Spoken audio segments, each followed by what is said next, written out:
Il y a très peu de fonds d'archives aussi importants que ceux du Séminaire de Québec. On a considéré toujours par l'UNESCO qu'il y en avait deux au Canada, celui de la Compagnie de la baie du Hudson et celui du Séminaire de Québec. Si nous sommes ce que nous sommes aujourd'hui, si le Québec est ce qu'il est, c'est aussi à cause de son histoire et de cette colonie-là. Et donc, comment Québec s'est fondé, comment il s'est constitué, comment il s'est développé aussi. C'est ça qui est intéressant avec le séminaire, parce que le séminaire a accompagné tout le développement.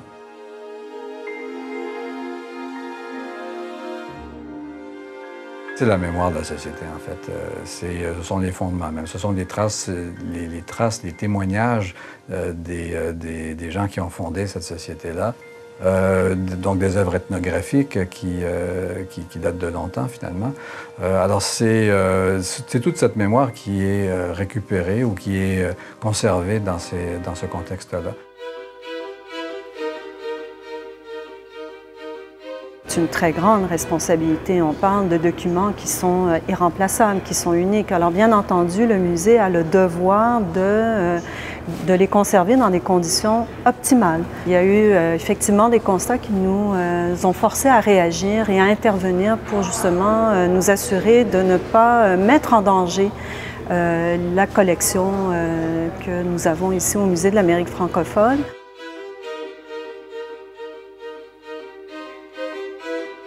Ça fait à peu près 4 ans qu'on a commencé à travailler avec, entre autres, les restaurateurs du Centre de conservation du Québec. Les restaurateurs ont produit un rapport en 2011 qui faisait justement état de la situation, qui émettait des recommandations aussi pour l'avenir. On a ciblé des interventions à faire en gardant en tête qu'on voulait toucher le plus de documents possible.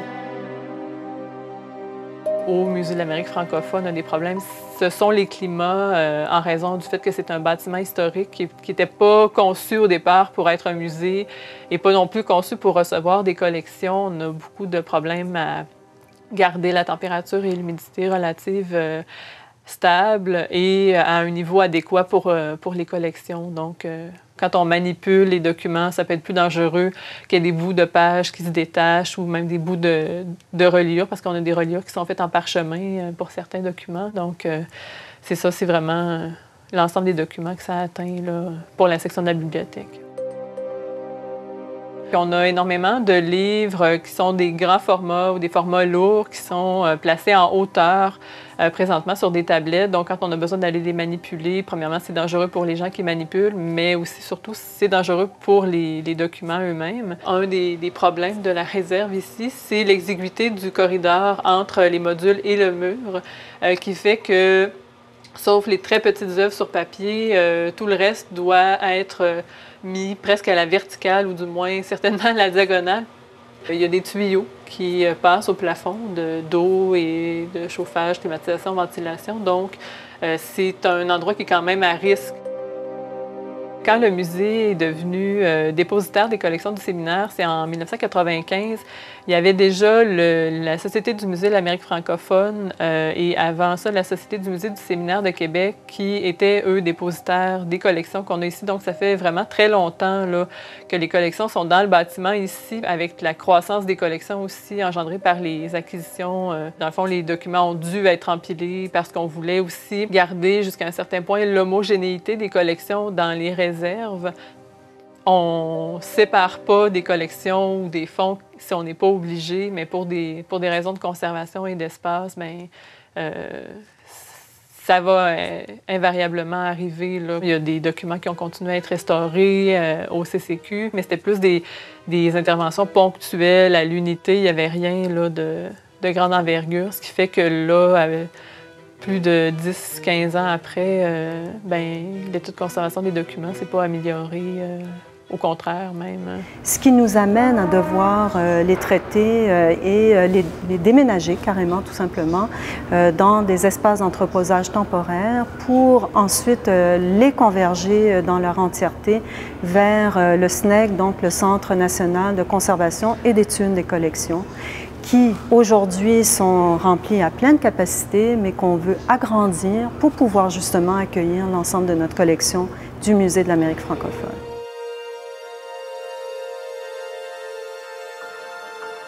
Toute mémoire à un risque d'effacement. C'est vrai pour la mémoire personnelle, c'est vrai pour la mémoire collective, c'est vrai pour la mémoire qui est sur un support matériel. Elle se dégrade parce que tout peut se dégrader. Le projet de mise à niveau va certainement contribuer à rendre plus, d'abord bien conserver ces éléments qui sont bien sûr uniques, mais également à les mettre en valeur et à faire en sorte qu'on puisse les consulter dans des meilleures conditions.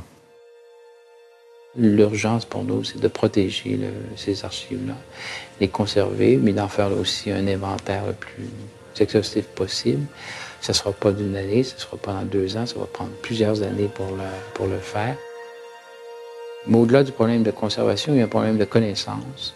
Il y a encore beaucoup d'archives qui sont mal connues, peu connues, j'ose dire inconnues, et qui aura un gros travail encore à faire.